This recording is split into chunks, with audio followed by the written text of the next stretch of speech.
essence of it all is like getting this technology to serve the intent, whatever that intent is. Well, what was fun for me too is looking and seeing their reaction when they came in and listened, because, you know, they just came in and did their thing, you know, and they were delighted, you know. They heard something that they were very happy with. So that was fun. Yeah, I think for me, I explained it, I mean, so I refer to Shantanu as Guruji, that's like how we refer to as the teacher. And so I remember telling him in advance, like, Guruji, I just want you to sit down and I just want you to sing a raga performance the way that you want to sing it. There's no record there's no pressure of the radio, there's none of that. Wow, There's great no direction. next artist coming up in an hour, so like get off. Just sing the raga. The raga being the melodic vehicle. Just sing what you want, sing how you want to do it. Mm-hmm. We're just gonna press record. The microphones are here to do their job, to capture that. And yeah, they didn't even listen. Like that's why I said to you, like they're not once the tamboura is getting tuned, it's over. Like they're not gonna leave the stage. It's gonna start, and we better be pressing record. And then as soon as they came in afterwards, I think what I've experienced with the musicians is, it's maybe to your experience, it actually doesn't take very long at all for an incredible musician to immediately understand this, because it is actually just quite natural. It's not a foreign concept. It just kind of feels the way music feels when we make it. Yeah, you have to almost deprogram yourself Yeah. because of all the things that the apparatuses that you've put, you know, the pickups and the in-ears and Right. the everything. All You the have to mechanisms, strip it yeah. all back and like, it's okay, it's safe here, Yeah, you know? totally. Yeah, I know when we went into the booth after we had played just the first track, you know, it was like set up all day, and then we don't want to spend much time going back and forth listening, but like let's just see what is happening. And I actually, it was so emotional. I had goosebumps and was crying and it wasn't like, wow, that's awesome. It was, I felt it. I felt the music, and it was glorious. It was so beautiful. Mm-hmm. And it was spectacular. I want to keep, because I know you guys want to listen, but I want to come back to, you know, there's been this whole, you know, the consumer acceptance of immersive, and the record labels going, well, we don't want to put any effort into this because the consumer's not going to have all of this, and you know, I think fundamentally the killer app for immersive is the car. We're going to have, in short order, everybody's going to be driving a car off whatever lot that you buy your next car will most likely have immersive playback. If you saw at the show, with Willie's record, a gentleman from Dolby said, "Oh, you need to come with me." Like literally dragged me to the Pioneer booth. They had a couple of cars, and they're selling basically an aftermarket head-end replacement for the TFT screen, and obviously they've got the DSP engine in that, and they were playing back into a standard 4-speaker car array, and he said, "You got to pull up Humans in a Room." It sounded phenomenal. Wow. It was fun to listen to. I was telling Alex earlier, I went in wanting to hate it. I really wanted to hate it. Because I have been part of many of those, you know, simplifications and classifications of the technology. And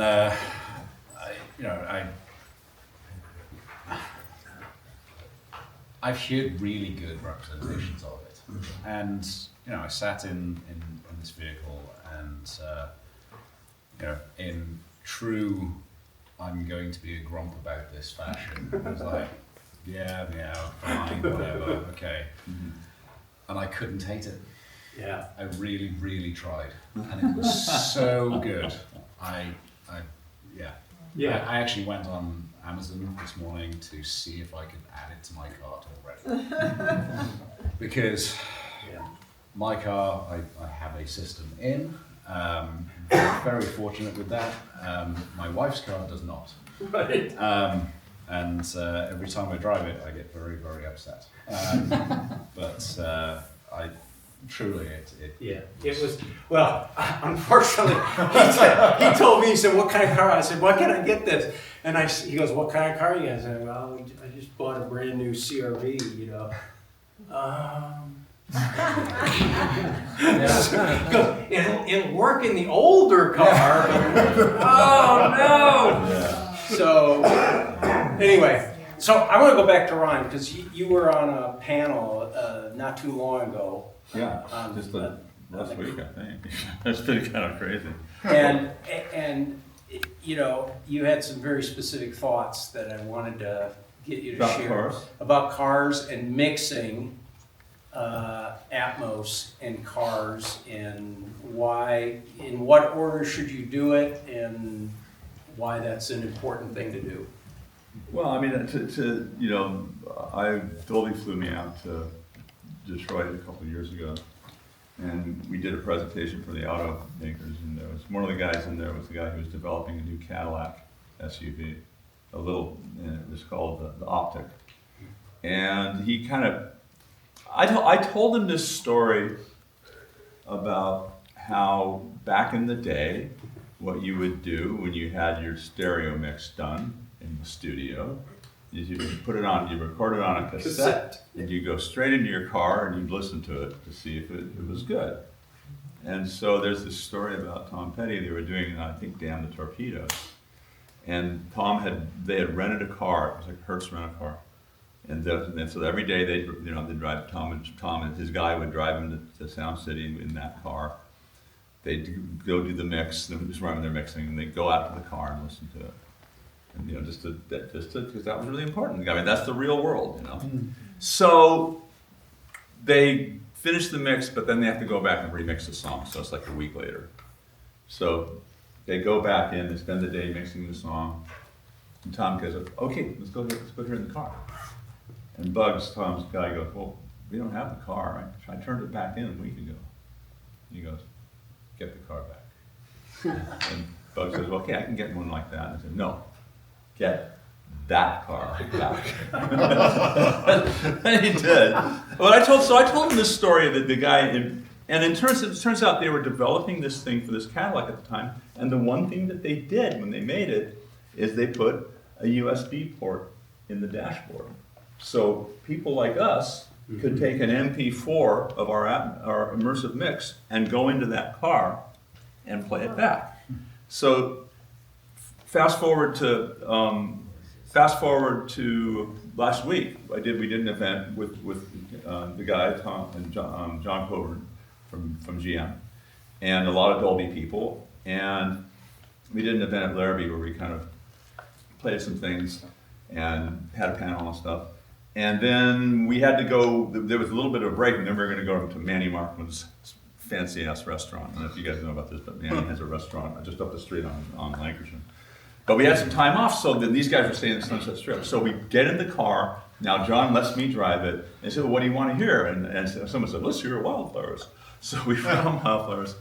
We go there, and we spent the first half of the thing, we have to go over, we're going up to Mulholland, and then we go down, we go to the hotel. The second half we go back, and I decided to take the long way, and we go up Mulholland, and now we get Tom's going, "We gotta get to a higher place." And as soon as we get there, a couple of coyotes cross the road. And I'm with people who are not from LA, like, "I can't believe this is happening."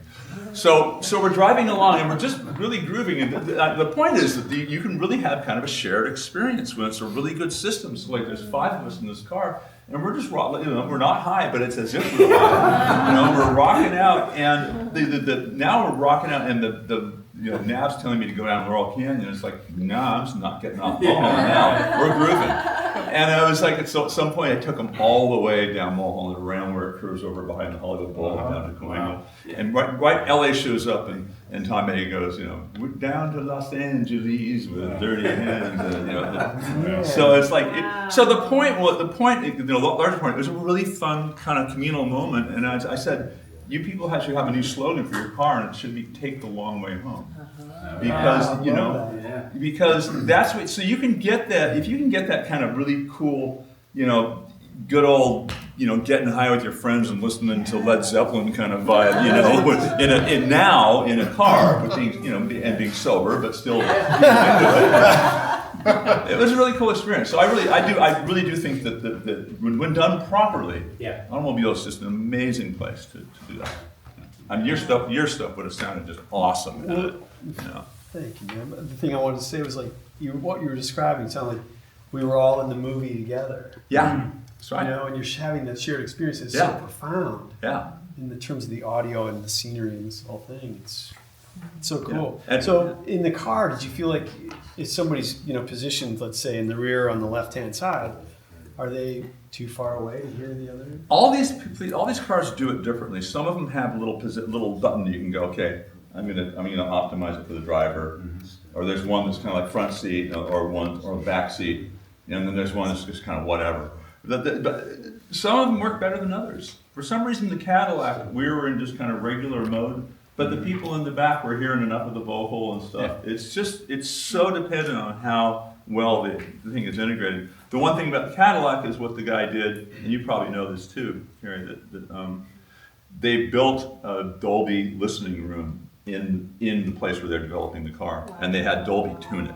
So they built a proper 714 room, so the guys who were tweaking stuff could listen to what it sounded like in a calibrated room, go into the car, tweak it some more. So that if you really care about it, and if these guys at GM really did, it works, and it seemed to work just for everybody. So, but I have heard where it doesn't, so I get it. Something interesting about there's kind of three sides to it: is the communal listening, you doing it live, right? Actually bringing the immersive concept into how you're playing that in the live context, and then what you're describing. And then, one of the challenges that we face is, can we share these experiences? I feel like as an engineer over many years now, and as an engineer and as a Canadian, which just means a hopeless optimist, it's just like I'm always like, no, it works, it's great. Oh, this will work. Oh, if this doesn't work, I can justify all sorts of ways that it'll work. But at a certain point, as the artist, I'm like, no, it's my art. It either works or it doesn't. Like, you can judge it very objectively. And so my solution this year, I couldn't bring my 38 artists on the road to do what you're doing, is movie theaters. And so we, and Ryan's been there, and Carrie's been there. And I was able to, there's a whole film with the record as well, but doing a dedicated cinema release meant that there was these communal listening experiences in multiple cities, on multiple continents. And it is the highlight of the whole thing for me. Not because, not necessarily because we'll talk. It's the most. like San Francisco and LA, and here at the Vine, but also New York, throughout Europe, Canada, movie theaters. They're there. Of course, the Atmos technology is there. It's you have to do some work to make it work in the theater, but immersively recorded music makes for a wider sweet spot. And yes, is the sweet spot of that perfect spot in the middle exactly the same in every seat in the theater? No. But neither it is in the car, and neither it is in the concert. No, it's not. But the energy of a collective listening experience totally washes that away. It transcends it. No, it still has to sound good. It still has to be balanced. It still has to be a good experience, which is that's our job as players, as engineers, etc. But the communal listening experience has been the highlight beyond everything, because it's like, yes, people are coming together and having that thing, and it's just amazing. And immersive technology. If you can get the hardware, your packaging, the whole presentation with the film on the Blu-ray, it's absolutely stunning. And you can appreciate how many hours of work that took to put together. So Took a little more than the 3 that it yeah, takes, exactly. So if you get a chance to get immersed with the Blu-ray, it's a phenomenal experience. So congratulations, and man, we hope the best for you this week. Yeah, it's already, So- we're here, it's all good. We're gonna, I think, any questions for, no, okay. Just totally clear. Totally. Thank you. I'll give you one bit of advice. Yep. If you are going to do something for a theater, put something in the center channel. And the bed. Don't ignore that bed. I actually have. Yeah, please. So from a performance standpoint, I'm just curious. Obviously, the concept of recording around one microphone array isn't entirely new. I mean, early jazz recordings, it would be one mic, and then also in stereo, you could do this with like a Bloomline setup, around one mic, and you have the same opportunities to basically position players, or not the same, but similar opportunities. And I wonder if, number one, if you have any experience with that sort of recording, and secondly, what differences you experienced in the performance element when you were recording on this array. I mean, what comes to mind, I recently did, actually downstairs in Studio D, but it was a cappella. We had one, actually I played cello, but there were 5 of us standing in a circle with an omni mic. And so we sang an a cappella piece with one guitar and a little cello. And it's I would say, very similar experience of the recording of it, because you're very tuned in with each other. You're synchronizing like your spiritual energy. But listening back to it, I guess the difference is there's something about it all being in one mic. Like, it's lovely, but it doesn't feel, well, I didn't get to hear it in surround sound, right? So I heard it only in stereo back. But I had this experience I went to a demo that Adrian was doing at Blackbird Studios in Nashville, and they had a bluegrass band that sat around the mic, or this array, 3 guys, and they played their tune, and the engineers were in the stereo booth, and they said, don't touch the faders, no EQ, nothing, find the headroom, and then back off. And we heard it, and it sounded so good. It was very dynamic, bluegrass, awesome. They knew how, they were positioned in the right spaces. And then we went into the room next door, which was the surround sound room, and the same recording. They didn't re-record it. It was the same recording. We went and stood and listened to it in the other room. And it was mind-blowing because it felt so natural. That was what blew my, it was like, it felt very alive. It felt like you were standing right there with them. And it didn't feel like fireworks, cool, that was so wow. Nothing like that. It was much more like, just like shockingly natural. I really felt like they were standing right next to me playing. And it wasn't like a trippy, wow, psychedelic thing. It was more just like, this feels so real, so natural. And so that was a neat comparison, I guess. That was so bizarre. The 3 players came in and they were like, yeah, okay. You could tell they were not into this. It's like, oh yeah, okay, well, they asked us to come down, we'll do this. And they record, again, just the 3 guys. And then I sort of held a class, and it was into their stereo playback. And I said, well, they said, well, I think the acoustic bass is too loud. And I said, well, how would you deal with that? And the guy starts reaching for the fader. I said, no, it's all been calibrated. It's all,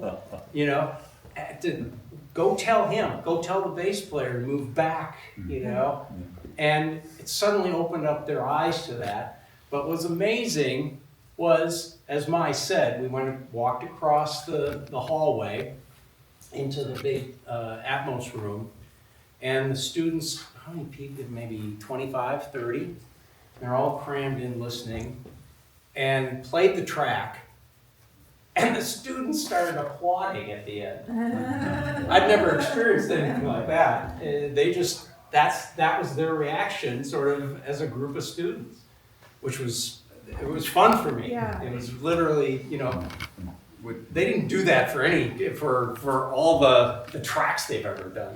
Which of the Atmos rooms at Blackbird? The George's C, with the yeah. C. Yeah. So it's a fascinating room. It's And great. it was one of the most terrifying rooms I ever got to be a part of, because I'd been sort of early days of Atmos music. So you know, basically, it was Abbey Road, Capitol, a couple of spot independents, and that's what was generating the majority of the content. So I'd ended up in Nashville for a conference in the May called Music Biz. And so we're over at East Irish Studios, which is part of UMG's stable of rooms now. And I was chatting with David Leonard, and David said to me, he was like, "John is waiting for your call." And I was like, "Okay, cool.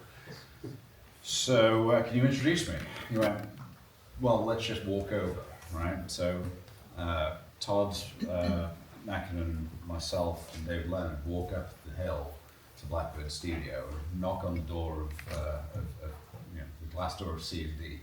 And John opens it, and it is, you know, complete, you know, Camden accent. Goes, "Well, I was wondering when Atmos were going to come calling." So we go into C, which at this point is covered in curtains, not dissimilar to this, because Chuck Ainley didn't like staring at the walls, right? It made him feel sick. And so they have you ever looked at those walls? That's the Oh my coolest thing about that goodness. place. They're awesome. You're talking about a trip. That's great. And so anyway, we went in there, and the room had been 5-1 for a while. And so they were redoing the console, was in there, and putting it back into 5-1 mode. And we were talking about, you know, the Blackbird Academy and the education path and all of these sort of things. And Atmos in that room was never a consideration, right? We just went, no. But he played a version of Michael Jackson's Thriller in 5-1 that Mick Gazowski had done.